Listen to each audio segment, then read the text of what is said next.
Excella Education Study in USA assured scholarship. Contact 9881 గతంలో గ్రామాల్లో పరిస్థితి ప్రభావం, భావజాల ప్రభావంతో కొంతమంది యువకులు అడుగుబాటు పట్టారు.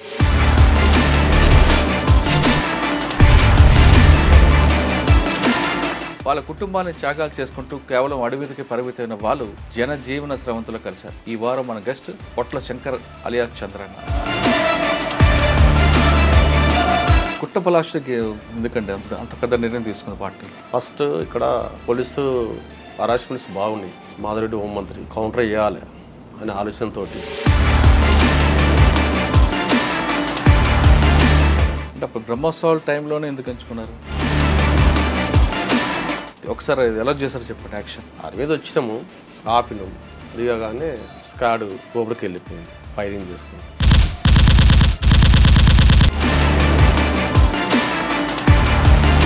వాళ్ళకే నష్టం జరిగింది. ట్రాక్లోకి షిఫ్ట్ చేశారు. అంతే తీసుకొచ్చి ఎక్కడ తీసుకొద్దామని మీరు బయలుదేరారు? ఈ దాడి చేసినాక అప్పటికి రవీంద్ర రెడ్డి సార్ డిఎస్పీ ఆయన ఊకోడు. ఏమే పోతున్న క్రమంలో పోలీస్ పట్టుకున్నారు, ట్రాక్టర్లో పోతున్నాం, టార్చ్ లైట్ వేసారు. అప్పటికి కింద పడ్డాయి, పడిపోయాడు. కానీ గుట్ట నుంచి వస్తున్నాడు మాధవరెడ్డి గారు, కట్కేశ్వర దగ్గర ఫ్లైఓవర్ ఎక్కుతారు. ఆ కార్ని ఎవరు దానికి అబ్జర్వ్ చేసి ఉంటారు? సరే, వీరవల్లి ఎక్స్చేంజ్ ఏంటంటే? వీరవల్లి ఎక్స్చేంజ్ ఏంటంటే అప్పుడు రవీంద్ర రెడ్డి సారు మా మీద డిఎస్పీ గారు కదా, ఎక్కడ మమ్మల్ని కొనుక్కొని ఇస్తున్నాడు. వీరవల్లి మీద మాకు అవకాశం ఉంది. ఏం జరిగింది? క్లెమర్ మైన్ అది పేల్చేద్దామనేసి అక్కడ వైర్ పెట్టేసిపోతే ఇన్ఫార్మర్ ఇవ్వబట్టి పార్టీ కూడా కొంత నష్టం జరిగింది. మారారు కాబట్టి పార్టీ మీ పక్కన పెట్టిందని ఒక ఆరోపణ వాస్తవం అంటారు. ఇన్ఫార్మర్గా ఎందుకు అవుతాం సార్? ఇన్ఫార్మర్గా కావాలనుకుంటే ఎక్కడున్న వాళ్ళ పార్టీకి నష్టం జరగలేదు. మరి ఎందుకు అంత బలమైన ఆరోపణ మీ మీదకి వచ్చింది? బయటకు వచ్చినాక ఏమైందంటే మద్దిపాటి సారు, రవీంద్ర రెడ్డి సార్ ఇద్దరు వచ్చారు. మాకు జస్ట్ మిస్ అయినారు, ఆయన మమ్మల్ని ఇబ్బంది పెడతావు నువ్వు. తర్వాత పిల్లల పాప పుట్టింది, మా చదువులకు వాటికి నాకు తినడానికి తిండి లేవు. Maddipati sir, Ravindra Reddy sir, Srinivas Reddy sir మాకు లోన్లకు సపోర్ట్ చేయించారు. Welcome to crime confessions. గతంలో గ్రామాల్లో పరిస్థితి ప్రభావం లేదా భావజాల ప్రభావంతో కొంతమంది యువకులు అడుగుబాటు పట్టారు. అడవులకు వెళ్ళిన తర్వాత పేద ప్రజల అభివృద్ధి కోసం నిరంతరం అక్కడే అడవిలో ఉండి వాళ్ళ బాగోగుల కోసం నిరంతరం కృషి చేశారు. వాళ్ళ కుటుంబాన్ని త్యాగాలు చేసుకుంటూ కేవలం అడవికి పరిమితమైన వాళ్ళు తర్వాత జనజీవన స్రవంతులు కలిశారు. ఆ కలవడానికి రకరకాల కారణాలు కావచ్చు, కానీ కలిసిన వాళ్ళని పరిచయం చేసే ఈ కార్యక్రమంలో ఈ వారం మన గెస్ట్ పొట్ల శంకర్ అలియాస్ చంద్రన్న, ఆలేరు దళం. శంకరన్న ఆలేరు దళ యాక్షన్ సభ్యుగా ఉన్నప్పుడు రకరకాల యాక్షన్లు పాల్గొన్నారు. పార్టీ ఆదేశాల మేరకు అప్పట్లో జరిగిన యాదగిరిగుట్ట బ్లాస్టింగ్ అవ్వచ్చు, లేదా వీరవల్లి టెలిఫోన్ ఎక్స్చేంజ్ అవ్వచ్చు, లేదా చాలా యాక్షన్ జరిగాయి. అంటే ఆ యాక్షన్ చేస్తున్నప్పుడు ఏ విధంగా రెక్కి వేస్తారు, రెక్కి వేసినప్పుడు ఒక్కొక్కసారి ఫెయిల్ అవుతుంది, ఒక్కొక్కసారి సక్సెస్ అవుతుంది. ఆ సక్సెస్కి ఏ విధంగా వాళ్ళు సమీక్ష జరుపుకుంటారు, ఫెయిల్ అయితే ఏ విధంగా సమీక్ష జరిపేవారు అనే అంశాలతో పాటు పార్టీ ఆదేశాల మేరకే చేశారా, కొన్ని కేసుల్లో వ్యక్తిగత కారణాలతో కూడా కొన్ని సంఘటనలు జరిగాయి. అది నిజమా కాదా అనే విషయాల్ని శంకరన్న తెలుసుకున్నాం. అన్న నమస్తే. నమస్తే శంకరన్న, గుట్ట పోలీస్ స్టేషన్ బ్లాస్టింగ్ అప్పుడు లారీతో వచ్చి యాదగిరిగుట్ట పట్టపగలు లారీతో రావడం, పోలీసు మీద అటాక్ చేయడం, తుపాకులతో పారిపోతారు. అవునండి. అప్పట్లోనే డిఎస్పీ గారు, ఎస్ఐ గారు అందరూ కూడా ఆ లారీ వెనక్కి చేసుకుంటూ రావడం, ఆ లారీ మీరు ఒక దగ్గర వదిలిపెట్టి ట్రాక్టర్లో ఆ తుపాకులు తీసుకొని పారిపోవడం, తర్వాత మీరు బీబీ నగర్ దాటి ఆ మూసీ నది ఒడ్డులో అక్కడ పోలీసు ఆంబుష్ వేస్తే మీరు అక్కడ దొరికిపోవడం, మొత్తం తుపాకులు అన్నీ కూడా దొరకడం. ఆ 48 గంటలు ఆంధ్రప్రదేశ్ రాష్ట్రంలో ఒక సెన్సేషన్ అది. పోలీస్ స్టేషన్ మీదకి అటాక్ చేసి తుపాకులు వెతికి వెళ్ళిపోయిన సంఘటన అది చాలా పెద్ద ఇష్యూ అయింది. అవునండి. ఆ సంఘటన ముందు రెక్కి వేశారా, లేదు పార్టీ ఆదేశంగా అప్పటికప్పుడు నిర్ణయం తీసుకున్నారా అనే అంశంతో పాటు మీరు యాక్షన్ టీంలో చేస్తున్నప్పుడు నల్లమల్ల వీరవల్లి ఎక్స్చేంజ్ అవ్వచ్చు, లేదు చాలా సంఘటనలు జరిగాయి. సాధారణంగా యాక్షన్ టీం వాళ్ళకి పార్టీ ఎప్పుడు స్టేట్ కమిటీ ఆదేశాలు ఉంటాయా, లేదా సెంట్రల్ కమిటీ ఆదేశాల మీదకి యాక్షన్ చేసేవారా? రెక్కి ఏ విధంగా వేస్తారు? రెక్కి వేసినప్పుడు ఒకసారి ఫెయిల్ అవ్వచ్చు, ఒకసారి సక్సెస్ అవ్వచ్చు.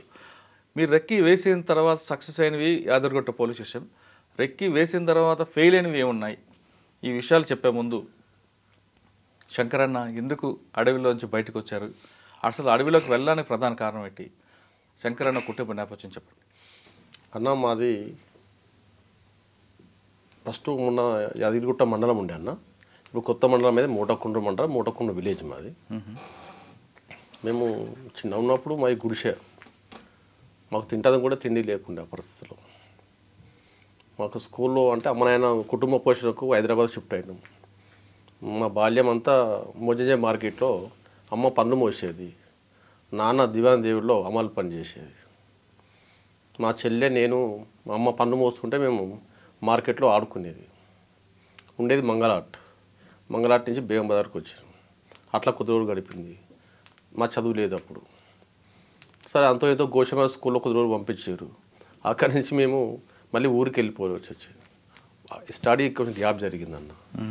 ఇంకా అక్కడ ఇక్కడ ఇబ్బంది అవుతుంది కాబట్టి మళ్ళీ మేము విలేజ్కి వచ్చేసి విలేజ్లో మళ్ళీ అక్కడ ప్రైమరీ స్కూల్కి పంపించారు. లేట్గా పంపించారు. ఎక్కడ చదువుకున్నావు ఎట్లయినా స్కూల్లో జాయిన్ చేసుకున్నంటే అందులో ఒక సార్ ఉండి హే చదువు ఖరాబ్ అవుతుంది బాబు వద్దు అని జాయిన్ చేయించుకోరు. ఉన్నాం. మేము గుడిసెలో ఉన్నప్పుడు ఇల్లు మొత్తం కురుస్తుంటే ఇంట్లో మొత్తం కుండలు పెట్టేది. మేము పెంకుటిన్లు ఎవరైనా ఉంటే అమ్మ నాయన నేను చెల్లె కలిసి జోరబొంతలు చేపలు ఈత కమ్ముతున్నాం అనుకున్న చేపలు కప్పుకొని ఆ ఇంటికి పోయేసి అప్పటికి తడిసిపోయేది. ఎవరైనా పండుకోండి స్థలం ఇవ్వండి ఇంట్లో అంటే ఆడ సాయమల్ల పండుకోండి, ఆడ పశువు కట్టేసి పొయ్యిల కట్టెలు ఉండేది, ఆడ పండుకోరు అంటే అమ్మనాయన దగ్గరికి సల్లుకు ఇట్లా అడ్డం పెట్టి అమ్మనాయ మీద నేను మా చెల్లె పడుకుని అట్లా గడిపినాం. అట్లా చాలా ఇబ్బందులు పడ్డాం మన చిన్నప్పుడు.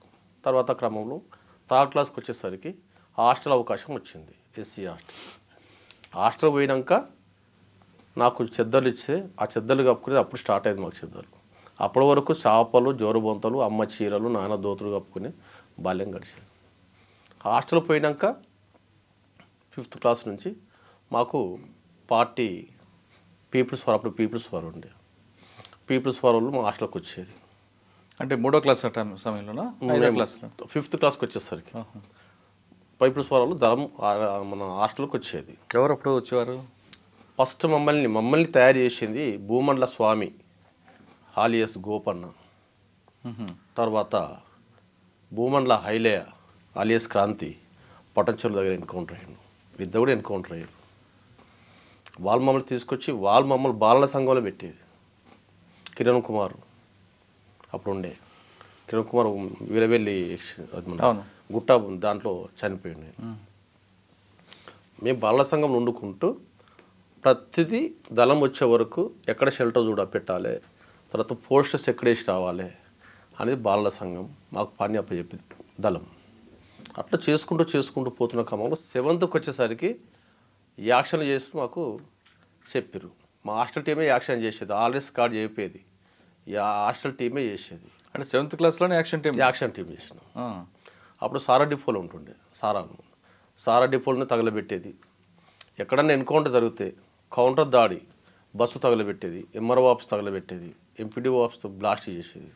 ఇవన్నీ మేము నైట్లో ఈ ప్రోగ్రామ్ చేసేది, తెల్లారంగా స్కూల్ పోయేది. ఇది మా పరిస్థితి అప్పుడు. పార్టీ 7వ క్లాస్ నుంచి యాక్షన్ టీం. అవునన్న. బస్సులు తగలపెట్టడం. అవునన్న. మీరు ఒక్కరైనా మీతో పాటు ఎవరు? మా టీం చాలా మంది ఉండే అన్న. మా హాస్టల్లో దాదాపు ఒక 15 మంది మెంబర్స్. అంటే ఎవరు చెప్పేవారు మీకు ఈ బస్సు తగలపెట్టండి అని? దళం కలిసినప్పుడు బాలల సంఘం చేసేవలసిన పని ఏంటిదో అది చెప్పేది. బాలల సంఘంకు మేము కొంచెం పెద్దగా అయిపోయినా మా జూనియర్లు ఉంటారు కదా, మేము బాలల సంఘంకు పెట్టేసి మేము కొన్ని యాక్షన్ టీం ప్లాన్ చేసేది మేము ఉండేది. యూత్ కమిటీ వచ్చేది. అప్పుడు మేము 15 మందే యాక్షన్ చేసేది. వచ్చినప్పుడు అన్న ఎక్కడ చిన్న ఇన్సిడెంట్ జరిగినా మనం మీరు చేయవలసిన బాధ్యత ఇది. మీరు ఊళ్ళో ఉన్నటువంటి రైతు కూలి సంఘాలకు టచ్లు ఉండొద్దు, తర్వాత మహిళా సంఘాలు టచ్ ఉండొద్దు, విద్యార్థి సంఘాలకు ఉండొద్దు. మీరే సపరేట్ టీం మీరు చేయాలి. ఓన్లీ మీకు దళంకు సంబంధాలు. మేము ఎక్కడ ఎక్స్పోజ్ కాకపోయేది, ఇక్కడ చేయకపోయేది. అందరూ కూడా ఏమనుకునేది ఊళ్ళే ఈ హాస్టల్లోకి సంబంధం మీద దళం చేసిపోయేది అనేది. నైట్ యాక్షన్ చేసేది, తెల్లరంగా వచ్చి స్కూల్కి పోయేది. అలా ఎన్ని సంవత్సరాలు చేశారు? మేమన్నా మేము దాదాపు 10th దాకా అక్కడ చేసినామన్న. దాదాపు ఒక 7 సంవత్సరాలు 5 సంవత్సరాలు అక్కడే చేసినాం. ఒక 5 సంవత్సరాలు మీకు బాగా గుర్తుండిపోయిన సంఘటన చెప్పండి. బాగా గుర్తుండిపోయిన సంఘటన అంటే ప్రజాకోట్లు పెట్టినాం. ప్రజాకోట్లు పెట్టినప్పుడు అతను గుట్టం వెంకరెడ్డి అని ఉండు భూస్వామి మా దగ్గర మూడకొండలు. గుట్టం వెంకరెడ్డి భూస్వామి. అతను పెళ్లి చేసుకుండు ఒక కొడుకు. తర్వాత ఇంకొక ఆమెను ఇంగ్లీష్ కాంట్రాక్ట్ పెట్టుకోండి సేమ్ కమ్యూనిటీలో. ఆమెకు 2 ఆడపిల్లలు. అనివార్య కారణాలతో 2 సూసైడ్ చేసి చచ్చిపోయారు. అప్పటికి పెద్దామ కొడుకు చాలా మేజర్, వీళ్ళు జూనియర్లు, చిన్న పిల్లలు. మాకు అందులో వాటర్ రావాలి, నేను మీ అయ్య గుట్టాం అనేసి వాళ్ళ అమ్మమ్మ అంటే వాళ్ళకి సపోర్ట్ చేస్తలేరు. అప్పుడు ఆ ఇష్యూని తీసుకొని ఆ పిల్లలు చిన్న పిల్లల్ని ఎత్తుకొని వాళ్ళ అమ్మమ్మ మా దగ్గరికి వచ్చింది. హాస్టల్కి వచ్చారా? మా దగ్గరికి వచ్చింది. వస్తే మేము స్వామన్న మేము అందరం కలిసి దళం పోయి వాళ్ళని పిలిపించినాం. సపోర్ట్ చేయలే. దీని వెనుక మూలం ఎవడుండు? పలానా వ్యక్తి. మేము అతను తీసుకొచ్చి ప్రజాకోర్టులో శిక్షించినాం. ఇతను శిక్షిస్తే వాళ్ళు దిగొచ్చారు. దిగొచ్చి ముగ్గురికి 3 వాటాలు ఇప్పించినాం. ఆ ముగ్గురికి 3 వాటాలు కనుక మేము ఇప్పకపోతే ఆ పిల్లలు ఈరోజు ఎటువైదురో ఏమో తెలియదు. మేము ప్రజల సమక్షంలో ప్రజాకోర్టు మీద న్యాయబద్ధంగా మేము చేసినాం కదా. ఇవాళ వాళ్ళు కోటీశ్వర్లు అయ్యారు. వాళ్ళు ఒక్కొక్క బిడ్డకు 100 ఎకరాల తోటలో కొనుక్కురు. వాళ్ళు ఆ రకంగా సెట్ అయ్యారు. ఒకటి బాగా గుర్తుండిపోయిన సంఘటన చెప్పారు. ఇంకా బాగా మనసుకు దగ్గర అయిన కానీ మనసుకు బాధపడే సంఘటనలు కూడా ఉంటాయి కదా. అరే అన్యాయంగా వీళ్ళని కొట్టాము, అన్యాయంగా వీళ్ళకి బాధ పెట్టారు, అటువంటి సంఘటన ఉందా? బాధ పెట్టే సంఘటనలు అయితే మేము చేయలేదన్న. ఇక్కడ కూడా ఏదైనా ప్రజల కోసం ప్రజలకు అనుకూలంగా పార్టీ పద్ధతినే మేము చేసినాం. కానీ ఇంట్లో చదువుకుంటాను వచ్చి ఈ విధంగా చేయడం ఎప్పుడైనా తప్పు అనిపించలేదా? తప్పు అయితే ప్రజల కోసం ప్రజలు ఎదుర్కొన్న సమస్యలు ఉన్నాయి. అప్పుడు భూస్వామ్య సమస్యలు ఉన్నాయి, వెట్టి షాకిలు ఉన్నాయి, తర్వాత ఈ చారాయి ఉన్నది, అసమానతలు, అవమానాలు, అంటరానితనం ఇవన్నీ ఉన్నాయి. అవన్నీ మేము పే చేసినాం కాబట్టి ఇవన్నిటికంటే మనకు మంచి మార్గం ఏంటంటే పీపుల్స్ ఫర్ పార్టీ. వీళ్ళ ద్వారా పోతే న్యాయం జరిగితే ప్రజలకు జరిగితే మరణం జరుగుతుంది. ప్రజల కోసం మనం ఎంత పోరాటమే చేద్దాం, త్యాగంగా అయిదాం అనేసి అట్టే వెళ్ళిపోయినాం. అచ్చా, ఈ క్రమంలో మీది 10వ క్లాస్ పాస్ అయ్యారా? ఆగిపోయిందా? లేదా ఆగలేదు, పాస్ కాలేదు. పాస్ కాలేదు. తర్వాత ఏంటి మీది? మేము తర్వాత యాక్షన్ చేస్తున్న క్రమంలో రిప్యుటేషన్ పెరిగింది నా మీద. నేను నా మిత్రుడు గంగపురం భిక్షపతి అని ఉండే, అతను కూడా ఇద్దరం సేమ్ రిక్రూట్ అయ్యాం పార్టీలో వెళ్ళిపోయినాం. అతనేమో ఇక్కడ ఆలేరు కొంచెం మేము అతను నేను కలిసి దళంలో ఒక 6 నెలలు ఇక్కడ పనిచేస్తున్నాను ఆలేరు. తర్వాత అతను ఇక్కడే ఉన్నాడు, నేను నల్లమల్లకి వెళ్ళిపోయాను. ఆలేరు వెళ్ళకముందు మీరు పనిచేస్తున్న ఆలేరు కన్నా అంటే నల్లమల్లకి వెళ్ళకముందు ఆలేరు దీంట్లో చాలా ఇష్యూస్ జరిగాయి కదా. అవునన్నా, ఒకటి చెప్పండి. అందులో బాగా ఇసుక మాపే ఉండే.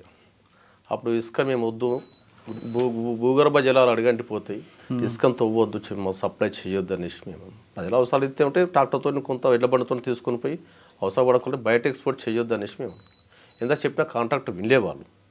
వినకపోయేసరికి మేము అందరినీ ఒక మా పార్టీ ఆర్గనైజేషన్ ప్రకారంగా కమిటీ ఆధ్వర్యంలో వాళ్ళని పిలిపించినాం. కాంట్రాక్టర్ను పిలిపించి ప్రజల మధ్యలో శిక్షించినాం. వాళ్ళు లారీ తగలబెట్టినాం.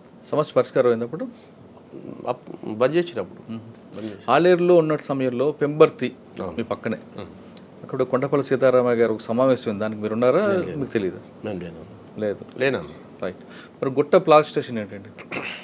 అది ఎప్పుడు నల్లమలకి వెళ్ళిన తర్వాత ఇక్కడ ఉన్నప్పుడైనా? నల్లమలకు పోయి పెద్ద పెద్ద యాక్షన్కు మెయిన్ కొంతమంది సెలెక్ట్ చేస్తుంది. అది రాష్ట్ర కమిటీ. నల్లమలకి మీరు ఎవరికి బాధ్యులు? మీరు అప్పుడు బుర్ర చిన్నయ్య గౌడు, మాధవ్ మల్లన్న, హలియ శ్రీశైలం ఉంటాయి. అతను మా బాస్. అచ్చా, మీ బాధ్యులు. ఓకే. నల్లమలలో మీరు ఎక్కడెక్కడ పనిచేస్తారు? నల్లమల్ల దాదాపు అప్రోపర్ట్ ఏరియాలో బాగా చేసిన. నల్లమల్ల బాగా చేసిన.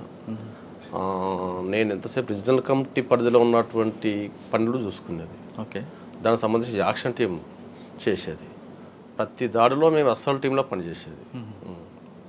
ప్రతి దాడిలో అసల్ టీం నాది. మేము చేసిన దాడిలో ఎక్కడ కూడా మేమున్న దాడిలో మాత్రం పేరూరు కాలేదు, సక్సెస్ అయినా. నల్లమలలో అన్నిట్లో. నల్లమలలో మీకు బాగా గుర్తుండిపోయిన దాంట్లో చెప్పండి. ఒకటి చెప్తున్నా. ఒకటి కుడికిలలో స్కూల్ దగ్గర పోలింగ్ జరుగుతుంది కదా, పోలింగ్ బందోబస్తు వచ్చారు. మేమేం చేసామంటే కౌంటర్ దాడి చేయాలి. అప్పటికి మా మీద దాడి చేసారు ఒక దగ్గర. మేము ఒక దాడి చేయాలి ఈ ఎలక్షన్స్ స్టంట్లో. కాబట్టి ఆ విలేజ్కి వచ్చినాం. వీరవల్లి కుడుకిల్ల విలేజ్ నల్లమలలో. విలేజ్కి వచ్చినాక మేము డ్రెస్సులనే ఉన్నాం. కానీ డేలో పోవాలి, దాడి చేయాలి. ఎట్లా చేయాలి అని మేము పైకి మలుచుకొని, పైకి వెళ్ళి లుంగిలు కట్టుకొని, పైకి వెళ్ళి వైట్ షర్టు సివిల్ డ్రెస్ వేసుకొని, బ్యాగులు అన్నీ కిట్టి బ్యాగులు అన్నీ ఒక దగ్గర మూట కట్టాం. ఒక చెట్టు దగ్గర తుపాకులు అన్ని చెద్దల్లో పోలు చేసినాం. దాన్ని చుట్టేసినాం. తుపాకులు అవపాడుకుంటాం. ఒక 3 పెద్ద కట్ట పట్టుకున్నాం. ఏడి పోతురు మీరు అంటే చింత దులుపుతందుకు పోతున్నాం. మేము ఊళ్ళల్లో ముద్రాలు చింత దులుపుతారు కదా సార్. మేము అట్లా చింత దులుపుతందుకు పోతున్నాం. చింతలు పట్టుకొని కాంట్రాక్ట్కి వచ్చినాం అని చెప్పుకుంటూ వెళ్ళిపోయినాం. దగ్గరికి పోయి మేము ఫైరింగ్ చేసేదాకా వాళ్ళకి తెలియదు. మేము ఫైరింగ్ చేసినాం, దాడి చేసినాం, తుపాకులు గుంజుకొని పోయినాం. ఆ దాడిలో మాకు చాలా ఇబ్బంది జరుగుతుండే. మాధవన్న మాకు కాషన్ ఇచ్చినాం. ఎట్లా చేసి కవర్ టు కవర్ పోయి సీజ్ చేసుకొని రాపై వెపన్స్ అని చెప్పేసి నేను పోయి 3 వెపన్స్ తీసుకొచ్చినాం. పోలీసులు అప్పుడే వాళ్ళ ఆపోజిట్ చేయలేదు. చనిపోయారు వాళ్ళు. ఎంతమంది? 2 చనిపోయారు. పోలీస్ సిబ్బంది కాదు, మన ఎలక్షన్స్ పోలింగ్ సిబ్బంది కూడా గాయాలైనాయి. 3 వెపన్స్ అయినాయి. వాళ్ళకు కూడా మేము తర్వాత ఆ సిబ్బందికి మేము ట్రీట్మెంట్ చేసి నీళ్ళు దాపించి వెళ్ళిపోయినాం. మా వల్ల తప్పు జరగలేదు, అనుకోకుండా జరిగింది, మేము దాడి చేయడం కాదు అని చెప్పాం సిబ్బంది. అంటే ఆ దాడి రెక్కి లేకుండా చేశారు? రెక్కి లేకుండా చేసినాం. ఓకే. నల్లమల్ల వెళ్ళిన తర్వాత ఒక పోలింగ్ బూత్ మీద దాడి చేశారు.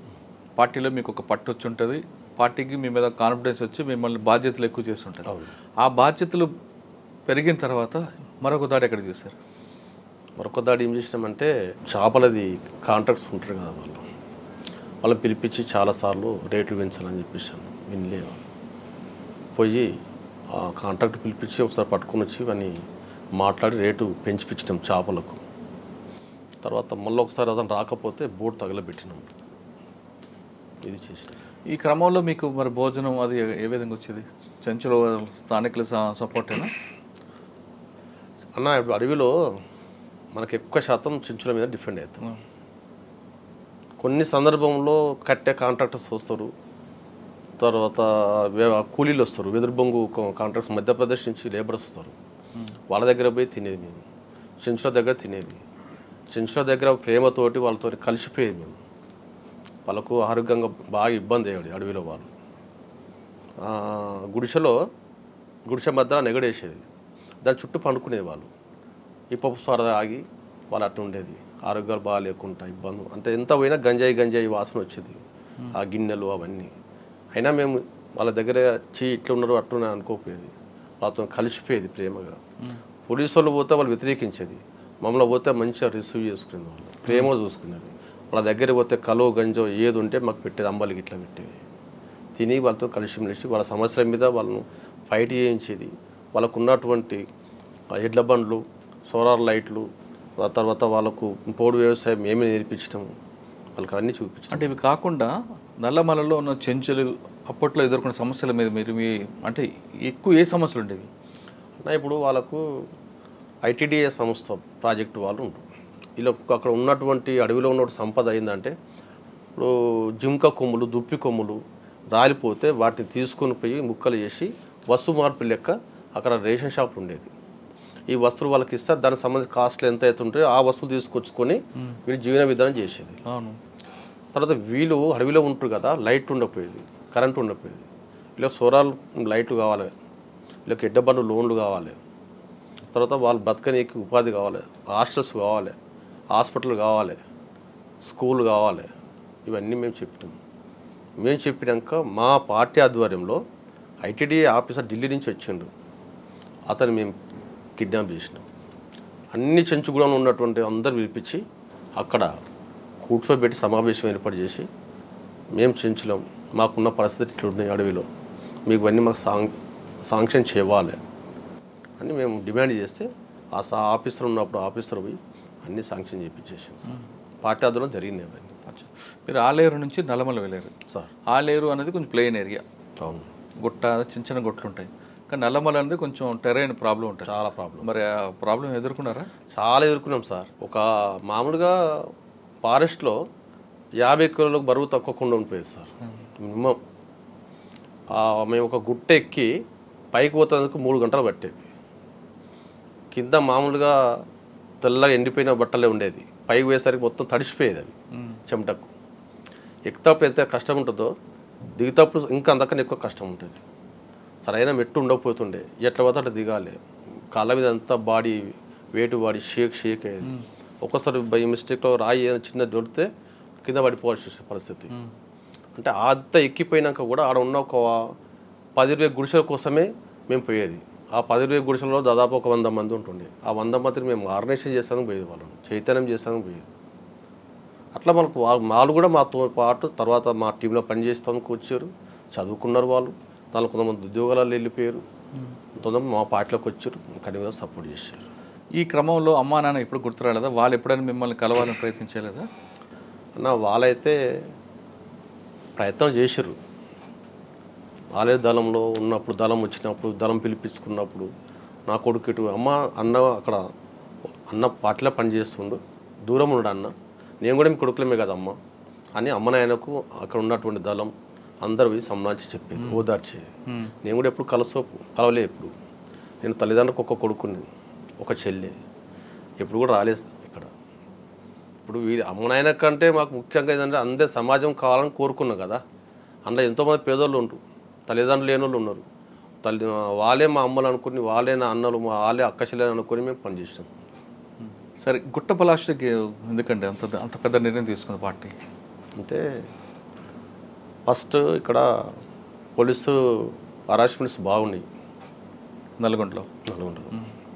కాబట్టి అప్పుడున్న పరిస్థితిలో మాధవరెడ్డి హోంమంత్రి కౌంటర్ చేయాలి అనే ఆలోచనతో గుట్ట మీద ప్లాన్ చేసినాం. దానికన్నా ముందు మేము ఒక వారం రోజులు రిహార్సల్ చేసినాం.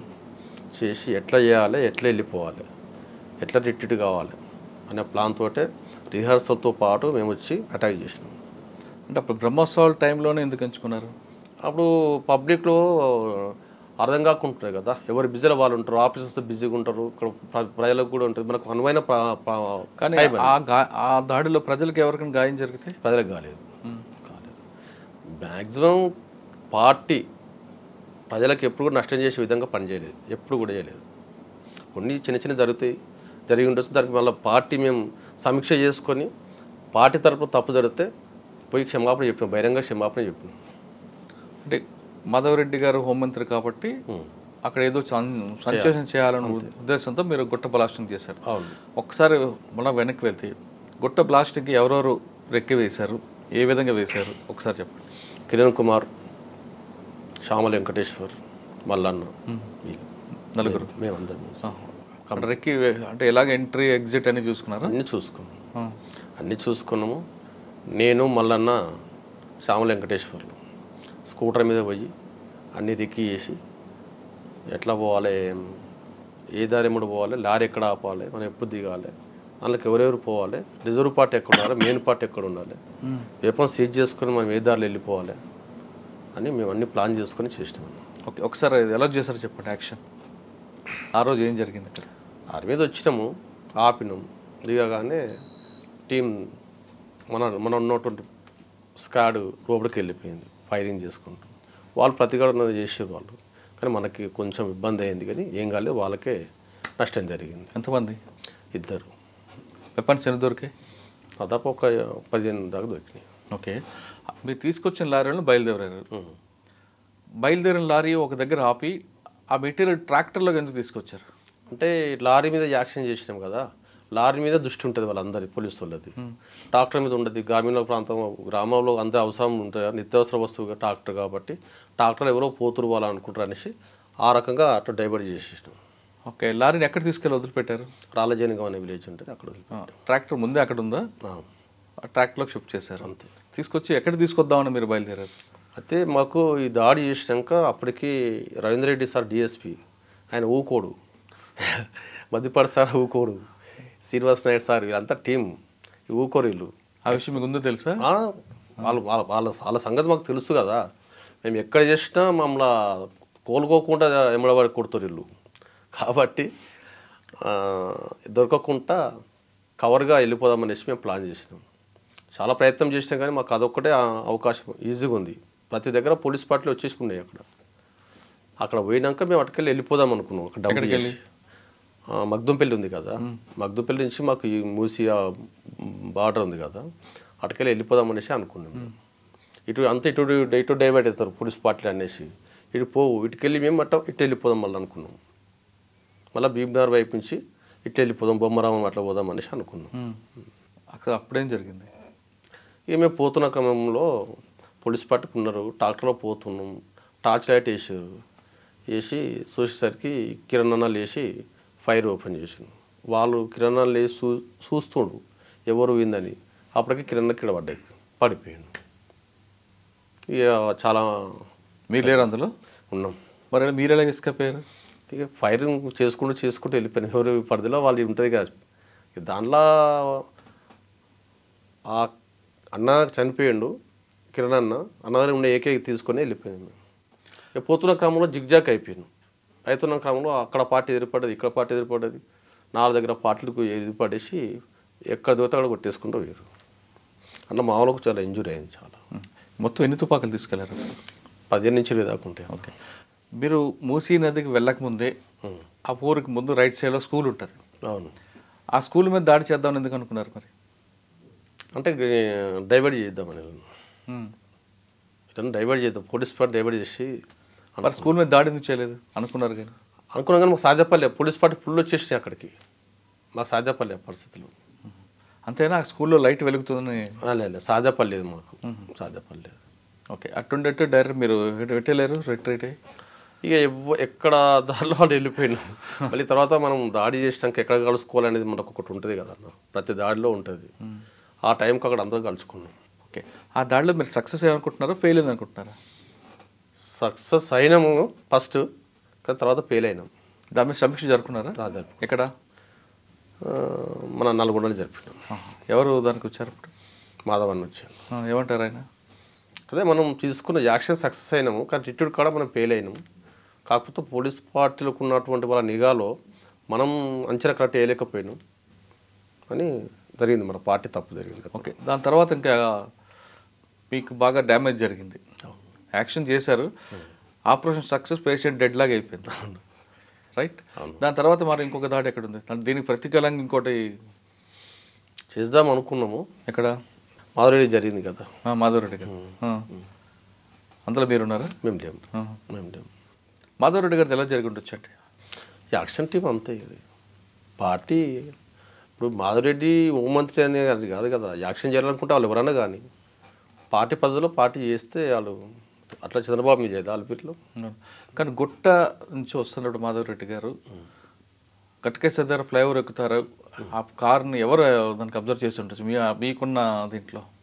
ఎవరు చేస్తుంటారు అన్న, దానికి ఆ టీంకి ఎవరైతే ఎంగేజ్ చేసారో వాళ్ళే ఉంటారు అందులో. ఈ సంఘటన జరిగిన ఎన్ని రోజులు మీకు తెలిసింది? ఇది మాధవరెడ్డి గారిది జరిగిన తర్వాత మేము బయట ఉన్నాం. అప్పటికి ఉన్నారా? వచ్చేసినాం. మాధవరెడ్డి గారు ఉంటే సరెండర్ అయినా. ఇది అయినాక ఎమ్మటే. సార్ వీరవల్లి ఎక్స్చేంజ్ ఏంటండి? వీరవల్లి ఎక్స్చేంజ్ ఏంటంటే అప్పుడు రవీంద్రెడ్డి సారు మా మీద డిఎస్పీ గారు కదా, ఎక్కడ మమ్మల్ని కోలుకొని ఇస్తున్నాడు కాబట్టి తప్పని పరిస్థితిలో మాకు వీరవెల్లి మీద మాకు అవకాశం ఉంది. ఎందుకంటే వీళ్ళు వస్తారు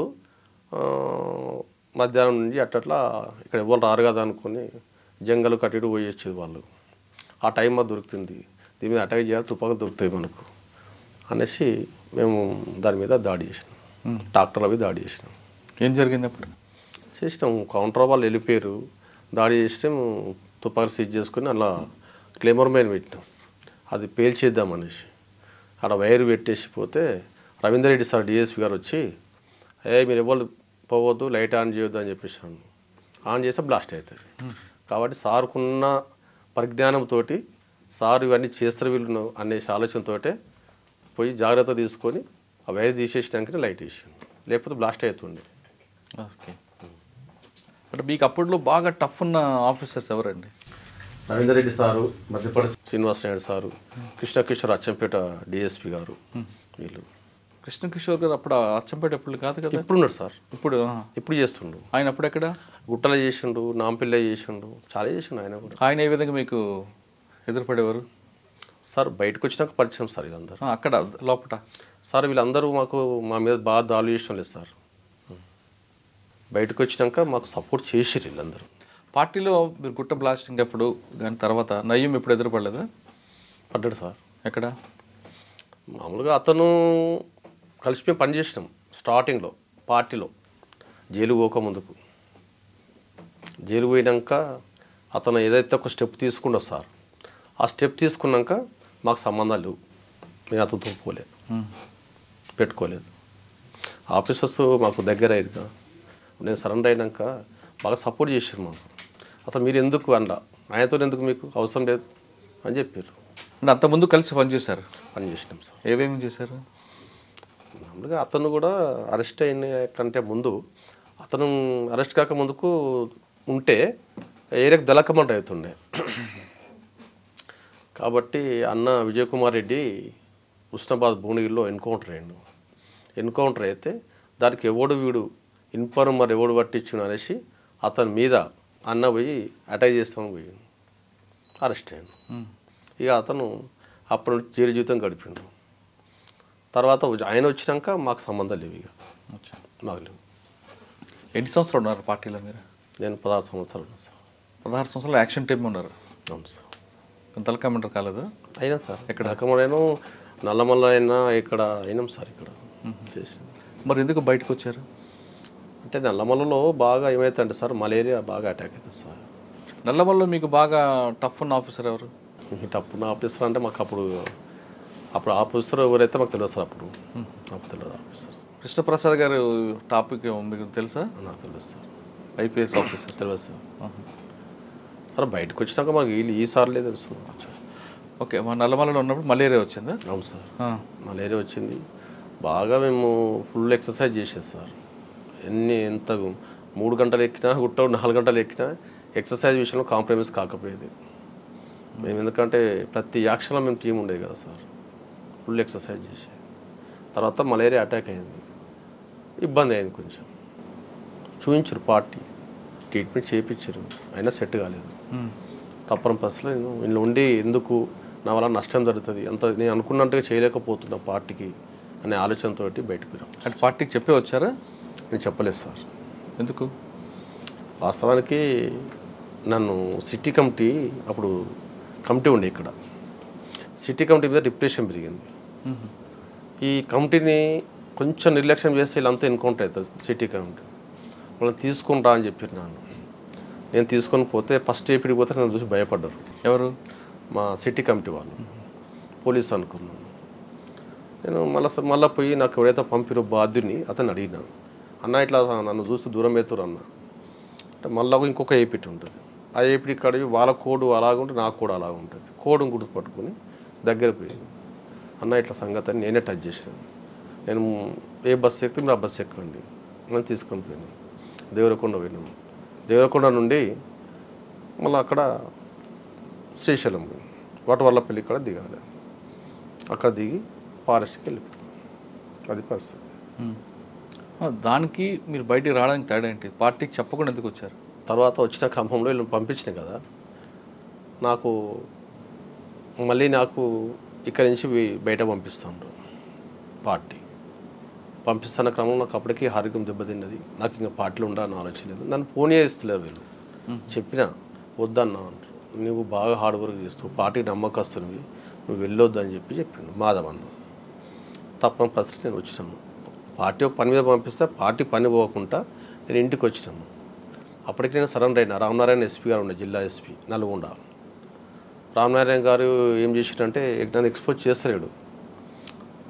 మా కామ్రేడ్ బయట పోయిండు పని మీద, హైదరాబాద్లో అరెస్ట్ చేశారు, ఇతను కోర్టు ఆధారపరచండి అని మేకల దామోదర్ రెడ్డి రీజనల్ కమిటీ కార్యదర్శి ఉండే, ఎర్రమిరెడ్డి సంతోష్ రెడ్డి, మేకల దామోదర్ రెడ్డి అక్కడ పని మీద వచ్చిండ్రు. ఆ టైంలో ఈ కామ్రేడ్ని అరెస్ట్ చేశారు అని చౌటుప్ప దగ్గర కొయిలగూడెం టెలిఫోన్ ఎక్స్చేంజ్, కొలగొండ రైల్వే స్టేషన్ని సేమ్ టైంలో బ్లాస్ట్ చేశారు. ఈ బ్లాస్ట్ చేసినాక నన్ను తెలంగాణ సరళాన్ని ఎక్స్పోజ్ చేశారు. కానీ మీరు పోలీస్ ఇన్ఫార్మ్గా మారారు కాబట్టి పార్టీ మీ పక్కన పెట్టిందని ఒక ఆరోపణ, వాస్తవం అంటారు సార్? నేను ఇన్ఫార్మర్గా ఇవ్వబట్టి పార్టీ కూడా కొంత నష్టం జరిగింది సార్. ఇన్ఫార్మర్గా ఎందుకు అవుతాం సార్? ఇన్ఫార్మర్గా కావాలనుకుంటే ఎక్కడో ఇక్కడ హైదరాబాద్లో వచ్చి కోట్లు భూములు చేసుకొని విలాసం గడుపుతాం సార్. నేను అట్లా చేయలే కదా. సరెండర్ అయ్యి వచ్చినాక నాకు చిన్నప్పటి సంది పారా పట్టడానికి రాదు, గుడ్డలు పట్టడానికి రాదు, ఏది రాదు. నేను వచ్చి ట్రాక్టర్ పని చేసిన, కాలువదబ పోయినా, ఒరిసేరు కొయ్య పోయినా. మీరు చెప్తుంది బయటకు వచ్చిన తర్వాత. అవును. కానీ పార్టీ మీకు పక్కన పెట్టడానికి ప్రధాన కారణం పోలీస్ ఇన్ఫార్మ్గా అయ్యారు. అయిన తర్వాత పార్టీకి నష్టం జరిగింది. 2-3 అరెస్టులు, 2 ఎన్కౌంటర్కి మీరు ఇచ్చే ఇన్ఫర్మేషన్ అనేది అప్పుడు ఒక ఆరోపణ ఉంది. పార్టీ మీద అసలు లేదు సార్. పార్టీ నన్ను అసలు అనుకోలేదు, అట్లా అనుకోలేదు. ఎందుకంటే పార్టీ తెలుసు. ఎందుకు ఇంత బలమైన ఆరోపణ మీ మీద వచ్చింది? తర్వాత వచ్చింది. నేను సెంట్రల్ కమిటీ ఉన్నా కూడా నేను ఒక ఆ ఫారెస్ట్ నుంచి 4 days 5 days బయటికి పోయి వచ్చేంత వరకు కూడా వాళ్ళు షెల్టర్ మారపోయేది. నా మీద అంత నమ్మకం పార్టీకి. మామూలుగా మైదాన ప్రాంతంలో ఒక బాయికాడ దళం ఉంటే అందరికీ ఒక మనిషిని బయట పంపిస్తే షెల్టర్ చేంజ్ చేస్తారు. కానీ నేను అక్కడ ఉన్నా కూడా నేను బయటకు పోయి వచ్చేంత వరకు కూడా వాళ్ళు షెల్టర్ చేంజ్ చెప్పేది. అంత నమ్మకం నా మీద. పని కాడ నా ఏ టాస్క్ చెప్పిన టాస్క్ ఎక్కడ ఫెయిల్ కాకుండా జాగ్రత్త తీసుకొని చేసినాను. ఎక్కడ నా వల్ల పార్టీకి నష్టం జరగలేదు. మరి ఎందుకు అంత బలమైన ఆరోపణ మీ మీదకి వచ్చింది? బయటకు వచ్చినాక ఏమైందంటే ఈ ఆఫీసర్స్ ఉండు కదా, రవీంద్ర రెడ్డి సారు, మధ్యపల్లి శ్రీనివాస్ నాయుడు, కిషోర్ సార్, వీళ్ళందరూ నాకు దగ్గర అయ్యారు. ఎందుకు దగ్గర అయ్యారు? పెళ్లి చేసుకున్నా, వచ్చినాక పెళ్లి చేసుకున్నా, పిల్లలు కాలే, నన్ను బాగా ఇబ్బంది పెడుతున్నారు. ఒక రోజు ఇంట్లో ఉండమన్నా తీసుకుపోయి బాగా టార్చర్ పెడుతుంది పోలీసు. ఎవరు? డిపార్ట్మెంట్ వాళ్ళు బాగా ఇబ్బంది పెడుతున్నారు.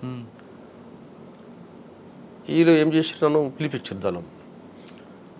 చాలాసార్లు ఇంటికి వచ్చారు, మీ ఇద్దరు కలిసి రండి, బారాబాత్ ఇద్దరు రండి పార్టీలకు.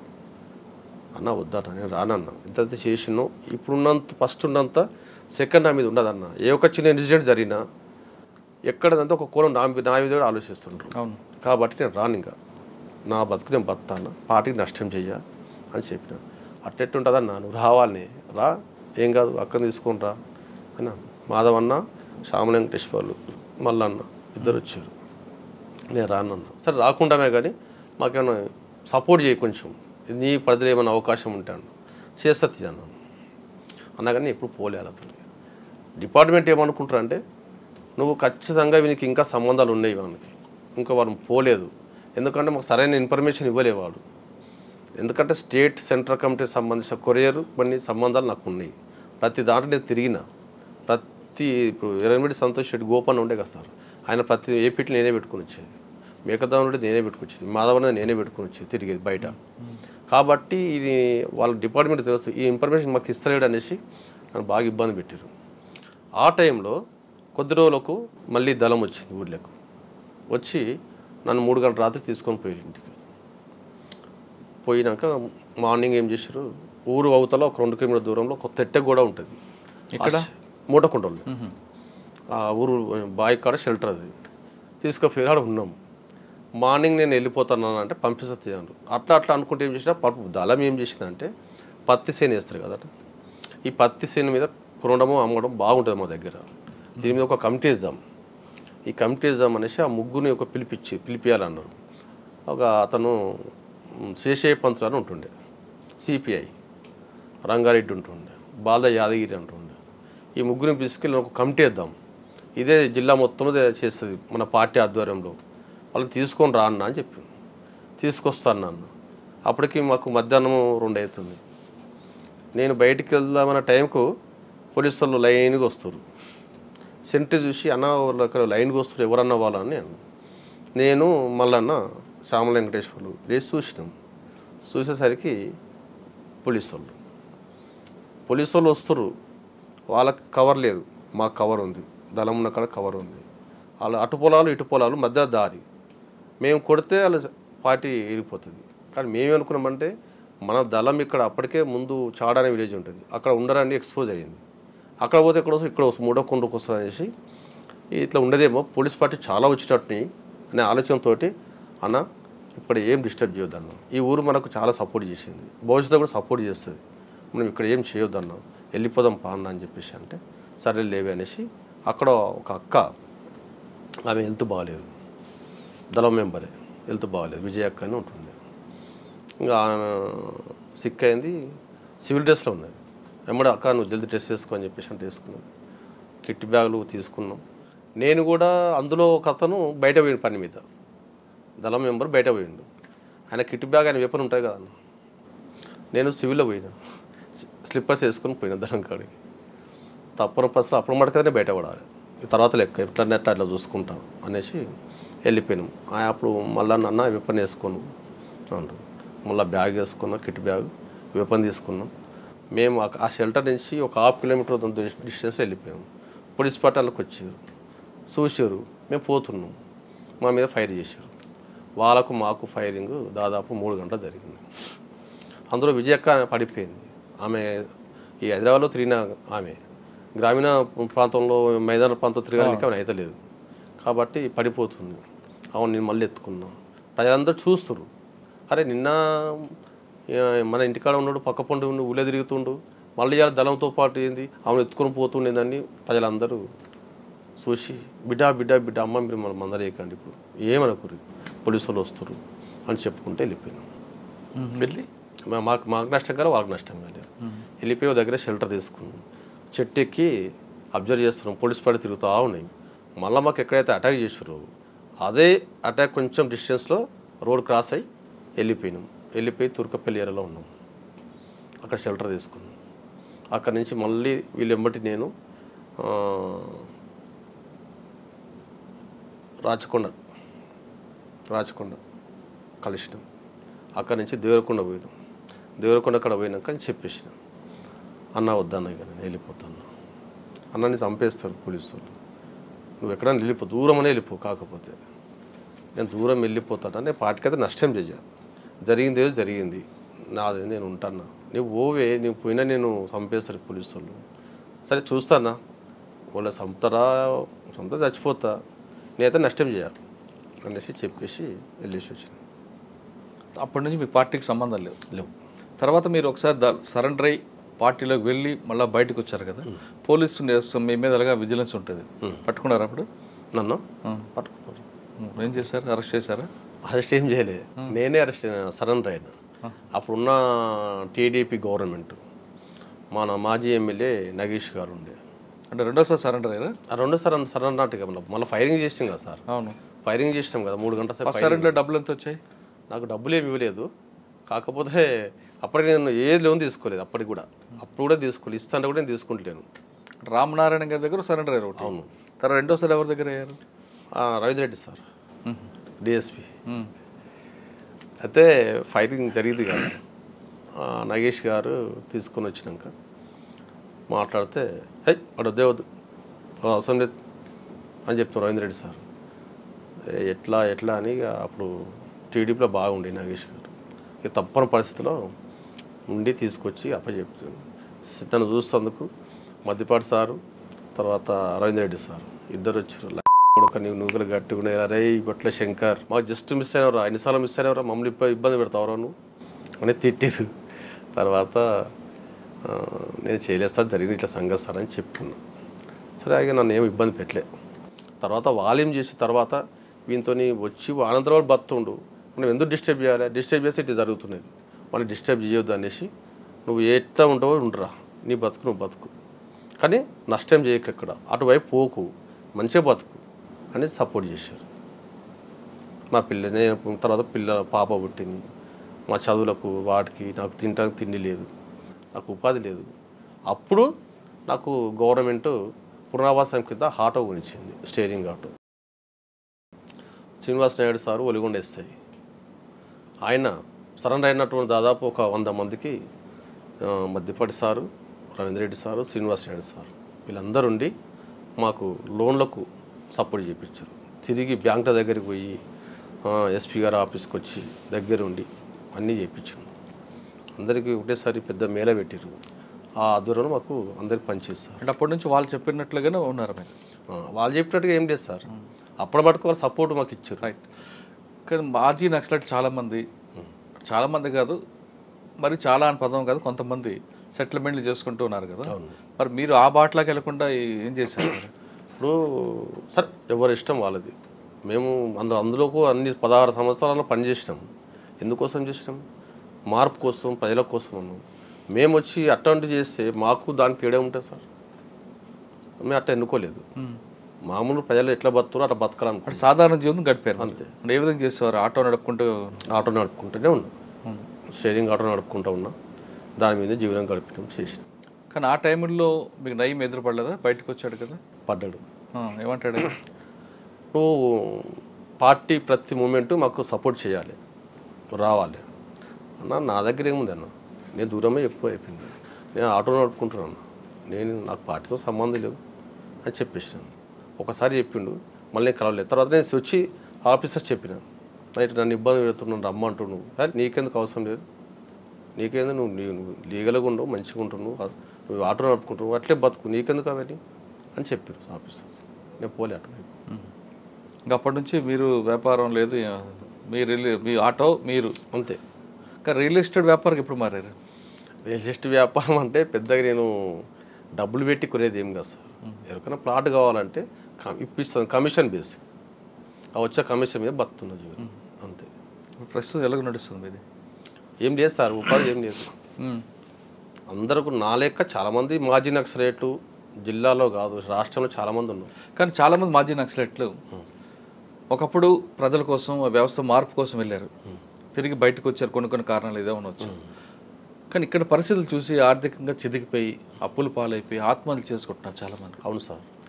అటువంటి వాళ్ళకి మీరు ఇచ్చే మెసేజ్ ఏంటి చెప్పండి సార్?